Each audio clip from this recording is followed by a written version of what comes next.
Back with the Pepsi Power Hour. Rik Emmett with you and my special guest who's going to be co-hosting for the next part of the show. This is Rik Emmett from Triumph, who's like a regular here on the show. Yeah, this is starting to feel like home. Now, your album Surveillance was released back in November. So what has the band been doing all this time? Nothing. Nothing. No, well, we made videos, and we actually spent a lot of time and effort this time. In the past, we sort of looked upon videos as something that was like a necessary evil. But this time we sort of thought, let's really be in the process and get creative and work really hard at this thing and plan the shoot properly and the whole wardrobe thing and all that stuff. So we spent a lot of time and effort on that. And of course, you know, we've had Christmas and New Year's and that sort of thing. So and now we're just sort of getting back into the swing of it again. Hey, for Christmas, do people buy you all kinds of guitar-related things? Yeah.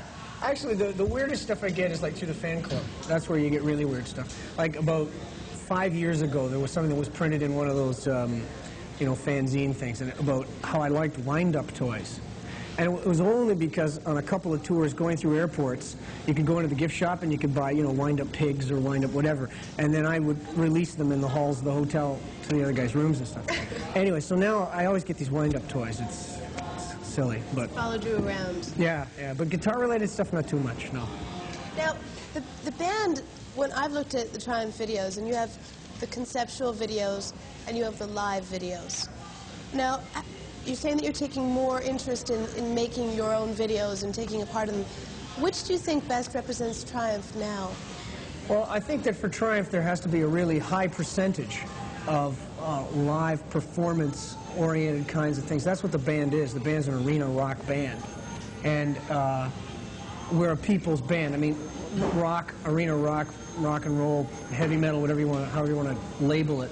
It's people's music. It's not really for fashion-conscious people or people that write for newspapers or, you know. So in that sense, I think they want to see the guys that are in the band and see them playing. They're not too interested in some of this other stuff. But having said that, if you're going to attack the medium as an artistic entity, you have to be aware of all of those things that are common images that exist and devices and what you can do in post-production, and that has to be a big part of a video. You can't What's the worst device that you hate, that you see in videos, you go, gee, I never hope I see another one of those again? I don't know, because I'll tell you something, it's kind of like saying, well, every single heavy metal band plays that same kind of blues riff in E, but if it's used right and it's appropriate, then it works. And I've never been opposed to something that was used properly and worked. Okay. But having said that, I'll say that I'm kind of tired of the slow motion glass falls over, spills, glass breaks, yeah. Or the slow motion sort of, here's the girl's leg and we're going, we're going, we're going. But we've got that. We've used that. So I can't, you know. Now you're talking about that that metal is the music of the people. Have you ever actually made a study of the type of people that listen to Triumph? Not really.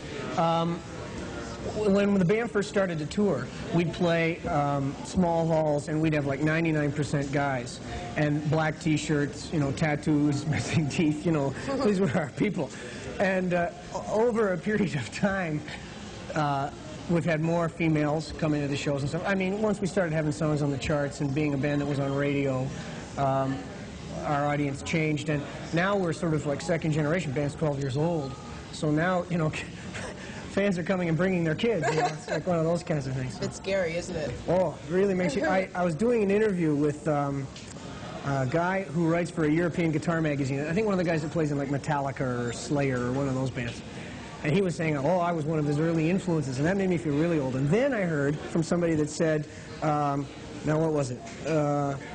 Oh, geez. Oh, yeah, they were doing an interview with the guys from Poison. And one of the guys from that band said, well, when I was a kid growing up in Philly, we used to go see you guys play, and like, you're a big inspiration, and Just a Game was one of our favorite albums. I'm going, oh, great. I'm being listed as a reference on a Poison biography or something. Okay, I'm going to ask you one more question, then we're going to start playing some music. Now, you mentioned all these bands like Poison and some Megadeth and those types. How do you feel about thrash metal and hardcore metal? Because that's so different from the kind of metal that you play. I think that there, like, different types of music develop because, especially that kind of music develops because the kids out there have a need for it. It's a physical thing. Like, you know, rock tends to be something that people generally sort of trash. You know, the average guy driving out on the street or the average guy writing in the daily newspaper. But it really is a type of music that speaks directly to a kid on a social level that, you know, a guy that's got a mortgage and lives in Scarborough or Mississauga or something, they don't relate to that. But the kids, that thrash metal, that power metal stuff, that's something that touches them right where they live. It's, you know, it's the four-cylinder cars going down the concrete highways. I mean, you know, it's their lifestyle. And in that sense, I think it's an important kind of music. When it eventually makes its way through to the mainstream, it gets altered somewhat. And I think it's a young kind of thing, too. It's like punk bands, you know. Guys, they had the right idea and they had the right energy. They just didn't have the right chops. Once they get the chops together, it changes a little bit, but, you know, the intent is right. Okay. Sounds great. Well, oh, okay. I just got told that you're in big trouble. Why? Okay, I talk too much? This is Triumph, you have much music. We got to go. Come, we have to take care of you. Over here. I'm sorry. Come here. Okay. Play well, he's going to play live after this. I hope Better play the video, though, because you're in trouble now. Uh-oh. Sherry says it.